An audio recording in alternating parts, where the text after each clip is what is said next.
Good noon. How are you? Today's our topic is capacitance.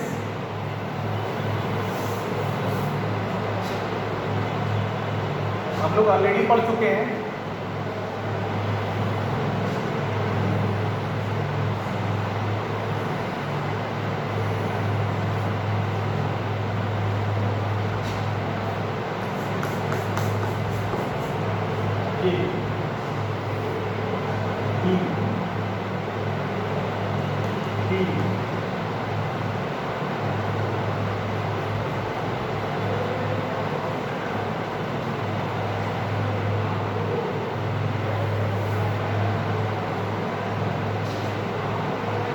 Capacitance of parallel plate capacitor when dielectric slab is inserted in between plates in some part. तो इसमें आपने देखा कि P part में dielectric medium बना हुआ K, तो बाकी D माइनस T पार्ट में AL है. तो इसका फॉर्मूला हम लोगों ने किया था A epsilon not D minus P plus P by K. यही फॉर्मूला आया था ना. This is the formula for capacitance of parallel plate capacitor when dielectric is inserted in some part of the capacitor. तो this is the formula for that and you have to remember that. ये हम लोग already कर चुके हैं. ठीक है. अब इसके केसेस पढ़ेंगे हम लोग. इसका क्या क्या केस हो सकता है. तो हेडिंग डालिए. Case 1, when dielectric slab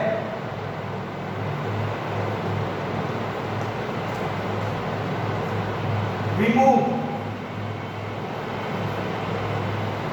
when dielectric slab is removed, अगर इन कैपेसिटर की प्लेट्स के बीच का डाइलेक्ट्रिक मीडियम हटा दिया जाए तो क्या होगा. तो ऐसे सोचो जब ये हटा दिया जाएगा तो ये एयर कैपेसिटर बन जाएगा. और एयर कैपेसिटर वाला फार्मूला हम लोग कर चुके हैं. Epsilon not A by D आता है. तो चेक करते हैं ऐसा करने पर वो फार्मूला जस्टिफाई हो रहा है कि नहीं हो रहा है. तो when dielectric slab is remove, तो यानी कि ये P की वैल्यू 0 हो जाएगी. तो put P equal to 0.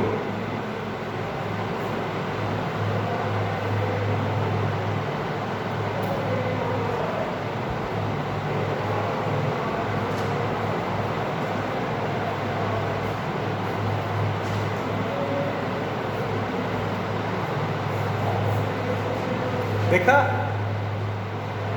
Dielectric slab को रिमूव करा. इसका मतलब है कि P इक्वल टू 0 रखना पड़ेगा इस फार्मूले में. जब P इक्वल टू 0 रखा, हमने क्या देखा कि ये पुराना वाला एयर कैपेसिटर का कैपेसिटेंस मिल गया आपको. तो ये जनरल फार्मूला आपको याद रखना चाहिए. ये सारे फार्मूलों को बता सकता है. पुराने जितने भी केसेस करें हमने, जैसे एयर कैपेसिटर वाला, तो उसका देखो फार्मूला आ गया. इसी तरह से हम लोगों ने करा था कि प्लेट के बीच में पूरे पार्ट में डाइलेक्ट्रिक भर दें. तो हमारा आंसर आया था K epsilon not A by D. Check करते हुए आता है कि नहीं आता, देखते हैं. तो write down case 2.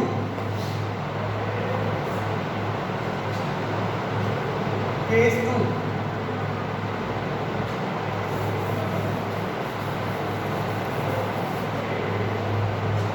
when dielectric is filled in whole part of the capacitor.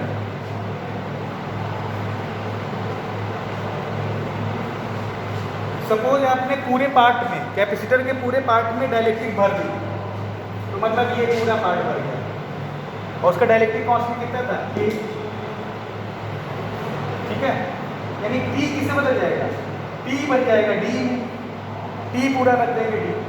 यानी इस वाले फार्मूले में P की वैल्यू D रख दोगे तो ये डाइलेक्ट्रिक पूरे पार्ट में फैल जाएगी. फैलेगी नहीं फैलेगी. तो रख के देखते हैं कि हमारा आंसर मैच करता है. Let me check. तो put P equal to D. अगर पूरे पार्ट में डाइलेक्ट्रिक भरनी है तो P D बन जाएगा, तो पहले का पूरा कितना का बन लेगा D, तो D बराबर D रखते हैं, तो व्हाट विल गेट C बराबर आ जाएगा A एप्सिलॉन नॉट, P के D रखोगे तो ये 0 हो जाएगा, P के जगह D रखोगे रखते हैं तो D बाई K हो जाएगा, तो ये कितना आ गया A epsilon not A by D, क्या हो गया, चमत्कार हो गया, वही चीज आ गई कि नहीं आ गई। देखिए अगर पूरे पार्ट में डाइलेक्ट्रिक हमने फैला दी, मतलब T इक्वल टू D कर दिया, तो इस इक्वेशन में रखो, देखो ये भी आ गया, तो समझ लो ये क्या है आपका, this is the most general form of capacitance of parallel plate capacitor and you will find everything from this formula, चाहे एयर कैपेसिटर हो, चाहे पूरे पार्ट में डाइलेक्ट्रिक हो, चाहे आपका डाइलेक्ट्रिक की जगह कोई कंडक्टिंग प्लेट डाल दें, whatever, everything will get by this formula, तो write it down.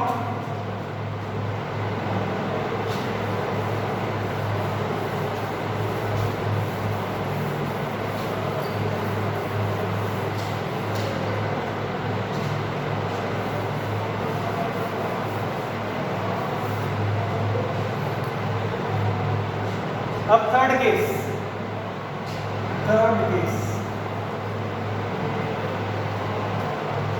if dielectric slab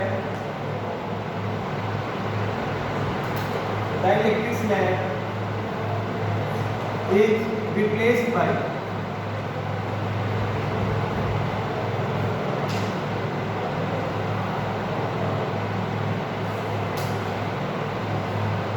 conducting plate,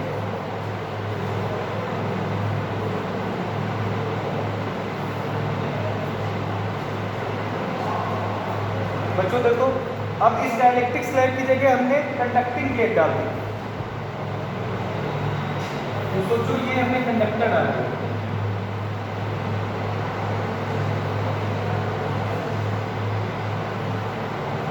और कंडक्टर के लिए होता है K इंफिनिटी, कंडक्टिंग प्लेट का डाइलेक्ट्रिक कांस्टेंट इंफिनिटी होता है, रिमेंबर दैट। तो इसी वाले फार्मूले का हमें रखना है A epsilon not D minus T plus T by K,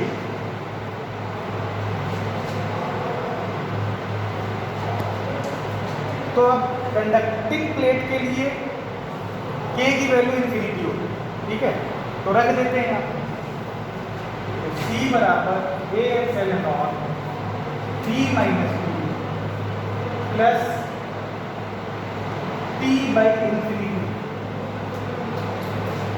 अब किसी चीज में इंफिनिटी से डिवाइड करोगे तो वो 0 हो जाएगा, तो you will get answer A epsilon not D minus T, okay.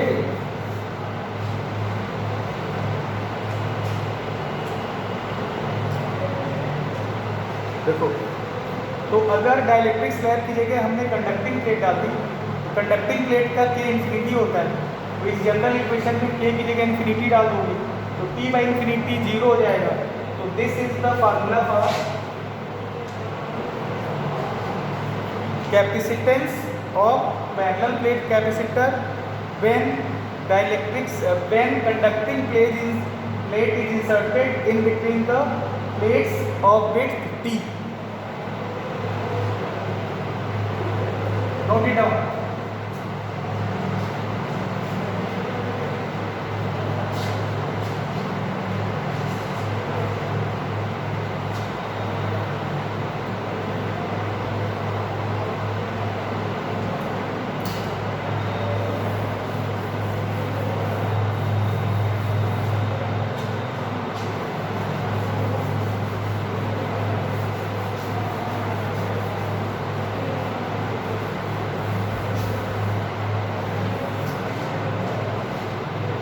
Clear. अब देखिए लिसन, अब चौथा केस कर लेते हैं। अब मान लीजिए ऐसा करा जाए,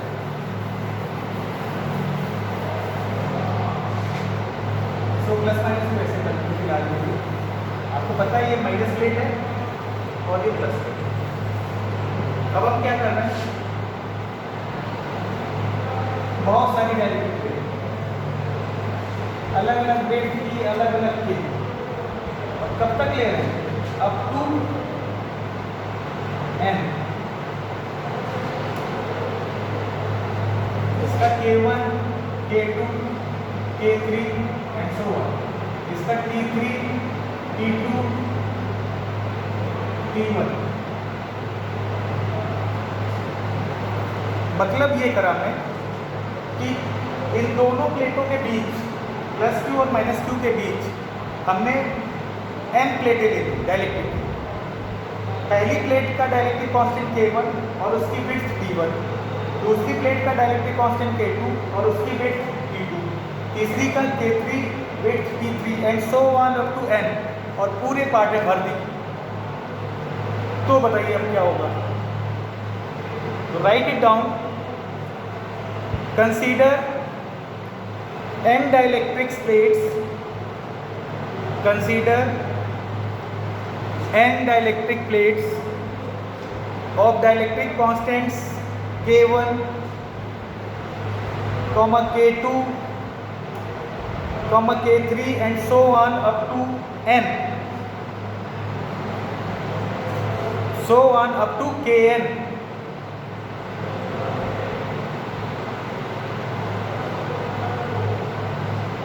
and respective bits of the dielectrics are T1, T2 and T3 and so on up to Tn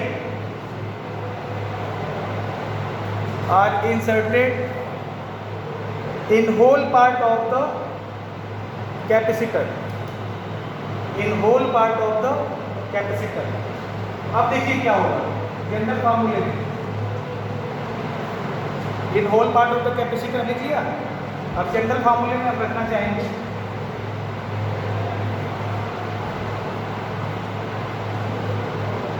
C बराबर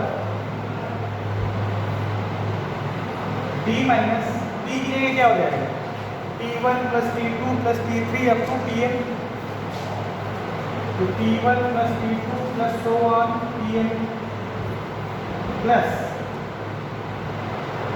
T1 by K1 plus T2 by K2 plus so on Tn by Kn। ठीक है ना, यानी T की जगह अब कई सारी डाइलेक्ट्रिक है जिनकी weight T1, T2 and so on Tn है, dielectric constant K1, K2 and so on Kn है, तो T की जगह हो जाएगा T1 plus T2 plus T3 up to Tn। इसी तरह यहाँ पे T वेरिएबल है, T1 by K1, T2 by K2 so on Tn by Kn, तो T1 by K1 plus T2 by K2 plus. अच्छा ये बताइए, ये T1, T2, T3 पूरे पार्ट में फैली हुई है, तो मतलब सारी जो डाइलेक्ट्रिक्स थी उनकी बिट्स मिलकर के D बन जाएगा, यानी ये पूरी चीज बन गई D, तो कैंसिल हो जाएगी। ये पूरी चीज D के बराबर है, तो D माइनस D 0 हो जाएगा, तो बचेगा क्या, A epsilon not upon T1 by K1 plus T2 by K2 plus so on Tn by Kn। ये बन जाएगा अपना। बोलो clear.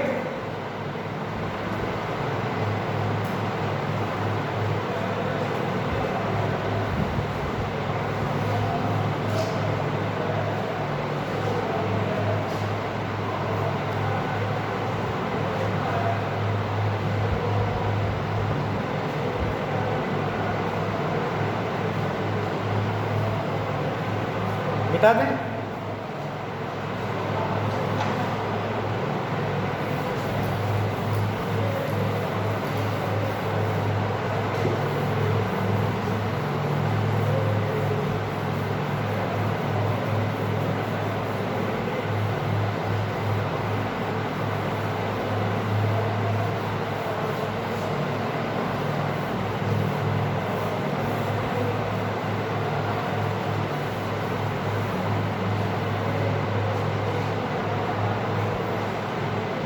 Clear? Okay, now move on.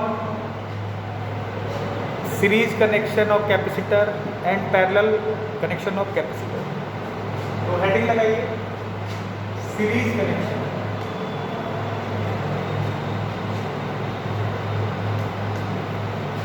और capacitor, parallel plate capacitor.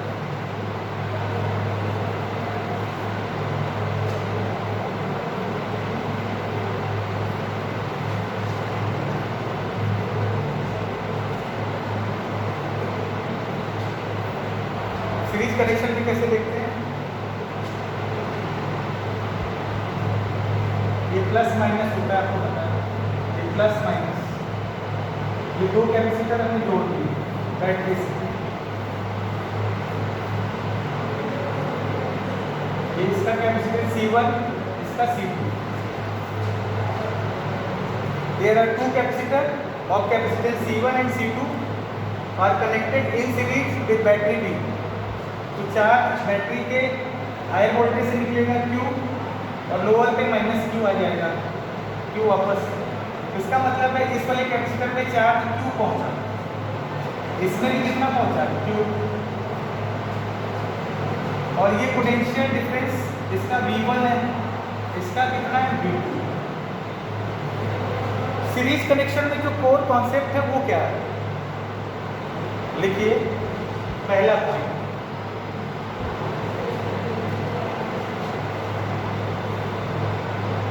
charge is same in each capacitor, charge is same in each capacitor which are connected in series, which are connected in series। यानी series में जितने भी capacitor लगे होंगे उन सभी में चार्ज सेम जाएगा। देख लो, अगर तीसरा कैपेसिटर होता है उसमें भी क्यू जाता है, क्यू क्यू क्यू। तो सीरीज कनेक्शन में जितने भी कैपेसिटर लगे होते हैं उनमें चार्ज फ्लो सेम होता है। पहला पॉइंट याद रखिए। दूसरा पॉइंट याद रखिए, अब तो बैटरी का वोल्टेज है, इसमें V1 चला गया, इसमें V2 चला गया, यानी V बराबर V1 प्लस V2। तीसरा होता तो उसमें V3 चला जाता। तो बेसिकली बैटरी का वोल्टेज कैपेसिटर में डिवाइड हो जाता है। तो write it down, potential difference of the battery is divided in each capacitor of series connection। potential difference of battery is divided in each capacitor of series connection। ये दो point हैं जो खास हैं, आपको याद रखना है। क्लियर? तो अब देखो पोटेंशियल डिवाइड हो रहा है तो हम लोग लिख सकते हैं V बराबर V1 प्लस V2। अब देखो, इस वाले कैपेसिटर का Q पता है, C पता है, V निकालना है। तो V1 बराबर कितना हो जाएगा? Q by C1। भाई Q बराबर C की फॉर्मूला हम लोग पहले ही कर चुके हैं, तो V बराबर Q बाई C1 हो जाएगा।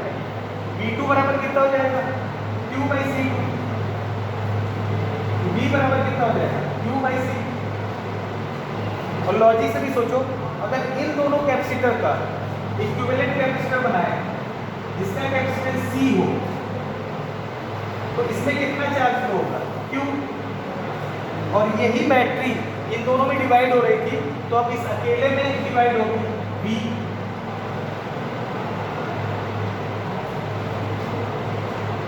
तो यानी कि यहां पर कितना हो जाएगा? C बराबर Q बाई V,